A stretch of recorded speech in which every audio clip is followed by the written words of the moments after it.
Hey everybody, I moved outside. It's a beautiful day. I thought I'd come outside, although there's a lot of sunshine and wind, and so I don't know how well it will turn out. But I wanted to talk a little bit about a copyright strike. I got a copyright strike Friday, and I thought I'd make a video about it because I've always wondered how that works or what the rules are with YouTube. And if you've ever really looked at the rules and wondered what you can play and can't play, I guess I'm talking about music, it gets a little fuzzy pretty quickly because there's not clarity in the guidelines, I would say.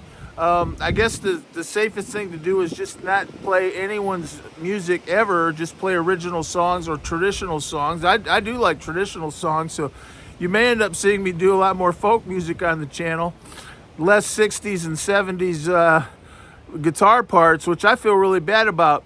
But I just wanted to say, I got a copyright for playing the guitar solo of One of These Nights by the Eagles. And it was like about a minute clip, and it was One of These Nights, and I showed my version of how I play that solo. And there are others on YouTube, people playing that solo, and I considered it kind of a lesson. You might notice when I do those guitar videos, a lot of times I close in on my hands, so I kind of see it as sort of a playthrough lesson. I'm not really performing these songs, in a performance sense. And it was up for like a year, maybe, I don't know.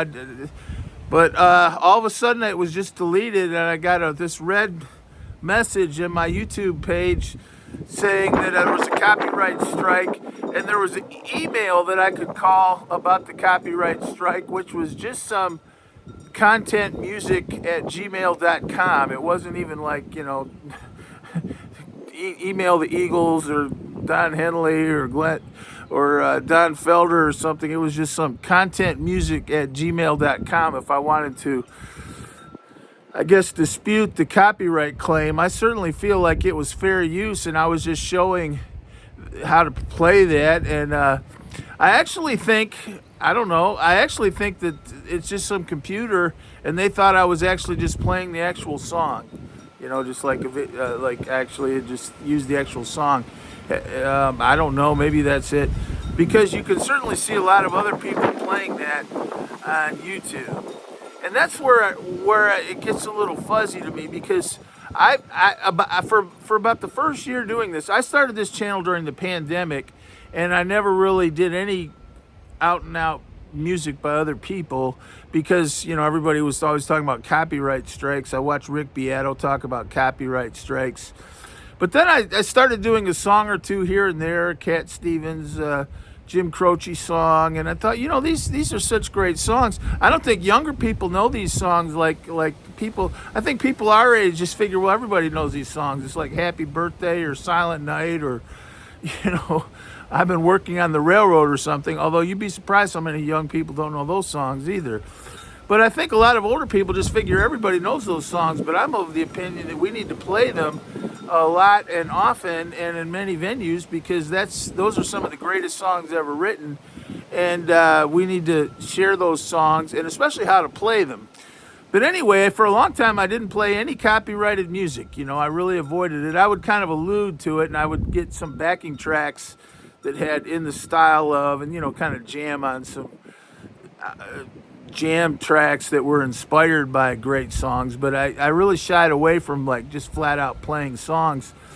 But a while back I started kind of putting my toe in the water, did a couple songs that were definitely under copyright. By the way, I don't play songs from like the 80s and beyond, so the songs I do play are already like 50 or 60 or 70 years old. Now you think about that right out of the bat. I can't play a song that's 50 years old. That's American history. So it's kind of like these corporations own history, and just a vast majority of songs from this, certainly when you go back to the 50s, but even the 60s, and well, for that matter, even the 70s, but a lot of the people who wrote those songs are dead. It's all now copyrighted, and corporations or estates control all these copyrights, so the artists themselves aren't even around. And you can see other videos where I talk about that, and it's really a legal mess. I've decided I don't want to say too many bad things about some of our legal establishment and the way they have screwed up music, because I know they do a lot of good things too, but this is an example to me where you've got songs that are 60 or 50 years old. The songwriter might be dead since 1972 or something, and you still can't play that song. I mean, you can't play Somewhere Over the Rainbow. You can't play When You Wish Upon a Star. I play hymns, and a lot of some of the more recent hymns are under copyright. You have to be careful sometimes. You think, well, this is a hymn everybody sings, but a lot of the 20th century hymns are still under copyright as well. But anyway, I got this message saying that I had a copyright strike, and it was on my playthrough of the One of These Nights guitar solo. It was like a 56-second long video of me just playing it to a backing track, and you could see my hands, so it was kind of how I do it. And that's a great solo, by the way. And I'm not sure I did it just right. And there's one passage in there, I don't know how Don Felder got it to sound so pristine and clean and solid, because it's kind of really difficult. It's not difficult like sweeping arpeggios difficult. It's hard to make the guitar sound really good in some of those sections. But anyway, that's a great guitar solo. I thought I'd show how I did it. And it was up for a year, and then I got this guitar solo. But as I was saying, I actually had started doing more copyrighted material because it didn't seem to be an issue. And I certainly see other channels that are practically dedicated to doing covers. There's so many covers on YouTube, which is great, In a way, if you think about it, these are just people that love these songs, and want to show them and enjoy the music, for one thing, first and foremost, but also sometimes show people how to play them. And I don't know about you, but I learn more from just watching someone play a song than having someone explain for 30 minutes how to play a song that takes 2 minutes to play. I'm not knocking a 30-minute video, but I just enjoy seeing someone play it, and maybe there are things they're doing I kind of pick up on. Those are my favorite kind of lessons, short little playthroughs. But I started playing just songs, and it seemed like it was okay. I even got some. This video is a copyright. This is not a copyright strike. This video is eligible for revenue sharing. So several of those songs I did, it sort of invited me to monetize these videos for revenue sharing. So if the video makes 9 cents, I get 4.5 cents. That's probably about how much money it'll be, but you get the picture. So some people seem fine with it. And so I started doing more. I said, this is kind of a great thing to do. I've done a lot of Gordon Lightfoot. In fact, my thoughts were I'm going to try to do like a big body of Gordon Lightfoot songs and sort of have them. I could never try to play all the songs he's ever done, but have a lot of Gordon Lightfoot songs, sort of almost like a little library or something where you can see my hands. And I know there are other people do that, so I don't know how unique it would be, but I think that would be kind of cool. And Cat Stevens and a lot of the artists I grew up with, and a lot of the 50s and 60s oldie guitar. Well, I wasn't getting any pushback. In fact, I even got some of these inviting me to do revenue sharing, which makes sense to me. If someone wants to, if I play it and someone else wants to share the revenue, all 13 cents of it, that's fine with me. They can have the entire 13 cents. That's also fine with me. But so I started doing it more, and I've really enjoyed it. And I guess maybe I kind of let my guard down. I thought, this seems like it's okay, and it certainly is okay in a lot of cases. And I guess that's the scary thing, is you never know. You don't really know. So there are lots of people that play Don Felder, Eagles. There are tribute bands on YouTube that just like do Chicago songs like Dialogue and 25 or 64 with the horns and everything. I mean, just great. Which, if you think about it, that's wonderful. That's a major work of music, really, if you really do that right. And it's great to see people keeping that music alive. I just do not get it. But I got a copyright strike, and so I think now if I have 3 active copyright strikes in a 90-day period, I could lose the channel. I've only had the channel for 2 years, so part of me said, well, the hell with it. If I lose it, I lose it. But then I've really enjoyed it. I just started during the pandemic, and Some videos people watch, some hardly anybody watches, but I've just enjoyed it. It's been a good way to keep my playing up, and I play, and I'm going to try to do more lessons. I think maybe one thing is I should be more explicit when I'm making lessons, and kind of explain things. But it's kind of scary, and if you read the guidelines, it's not really clear when it's okay. It's basically whenever someone who has the rights to those songs decide that you violated their copyright, they can just tell YouTube to take the video down. And it's just very opaque and sort of capricious and arbitrary. You feel like you just do it, In fact, you don't take it down, they take it down. It just disappears. So they don't ask your permission or let you know. You don't hear about it till it's gone. So there's a lot to chew on in this situation, and I'm certainly not the only one that's had this frustration. And just for the record, I don't begrudge any. I'm not trying to like steal anybody's music or anything. On the other hand, I'm not that young, and I played guitar since I was 12 years old, because I got a guitar for my 12th birthday. So it's pretty easy for me to calculate how long I've played guitar, because that was the first time I think I ever played the guitar. Even I had one in my hands, was that guitar I got for my 12th birthday. So one of the things, I don't know if I'm a good musician or not. I hope I'm at least decent. But one of the things that is part of whatever musicianship I have is knowing a lot of songs. I don't always try to play them note for note. I'm not much for covering things. But I do like to play songs, kind of the tradition of the songs, and the stories of the songs, and the legacy of the songs. A lot of those songs to me are almost like part of the American anthology now. They've been around so long. And so when you tell people they can't play other people's music, just play your own music. Well, I have my own music, but that's kind of limiting. But just think if they did that like in classical music, Like, just think if classical music were all under copyright. They would shut down all the conservatories. You just told concert pianists, well, you can't go out there and play Beethoven. Just write your own 20-minute sonata that's as good as the Appassionata or the Pathétique or the Moonlight. Write your own. Why are you stealing Beethoven's music? Beethoven's great grandniece is the controller of this estate now, and she wants you to take down this video. So you would go, In fact, I've been around some fairly formal classical music in academia, and I know they actually are hung up about copyrights, and they term it as, which edition are you playing? So, like, I actually took a really expensive piano lesson once. It was like $80 an hour, and this was 20 years ago. And we spent like the whole lesson, practically a good half hour of an hour lesson, talking about which book I should use for Beethoven. Like, should I get the Schirmers or the Scribners? And she kind of went through the pros and cons. Well, the fingering in this one is this, and the dynamics in this one are that. And we just talked about it. I don't think I played maybe 10 minutes in that whole lesson. But that is sort of like copyright. Like, everybody's kind of got their credit into the system. It wasn't exactly like copyright, but it's sort of like that.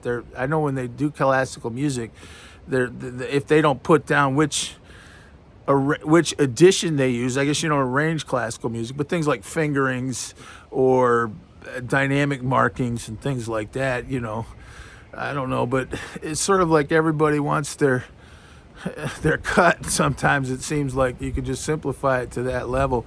But anyway, I got a copyright strike. I'm not really happy about it. You might not see me playing quite as much cover music, if you will. I was getting ready to do some more Gordon Lightfoot and a lot of the oldies I'm doing. I've got these two great Telecasters now, the Jimmy Page Mirror Telecaster and the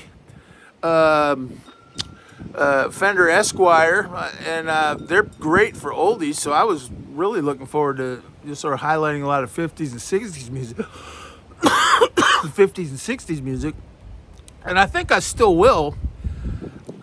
But I'm a little nervous about it. You might see it a little less.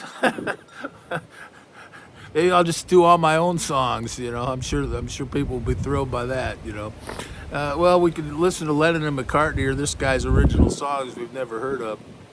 I like some of my songs, and I do write songs. Uh, but nonetheless, there's a heritage of music we're trying to transmit, and it's kind of frustrating if you think about it. I'm just going to close. Let's see what time it is. Wow, 15 minutes. The final thing I will say is I read an article just the other day. I think it was in the Washington Post about physical media. And it was talking about Netflix, because Netflix is now totally streaming, and you'll notice Netflix doesn't have anything anymore. When Netflix started out, I remember when you got those red envelopes and they sold DVDs, they would have every movie I ever wanted to see. I mean, anything from, Gone with the Wind to The Godfather, right down to the worst drive-in movies I ever watched when I was, 15 with my friends. I mean, you can see almost anything. And all that DVD's gone, and now it's all streaming. And you'll notice that a lot of these titles are disappearing. They're just disappearing. A lot of movies are gone. In fact, I think a lot of movies like from the 50s and before were already missing. I think they say like maybe half of the movies made before the middle of the 50s are already gone just from deterioration, and no one ever watched them, and they sit and molder in some back room. But a lot of these movies were available on DVD, so save your DVDs, save your cassettes, save your vinyl records, because a lot of this music might disappear. And if you think about it, corporations, they don't have an interest in older music unless it's really kind of hyped and sort of distributed in a sort of a big time release way. So it's not really in their interest just to have like all this great music just kind of available.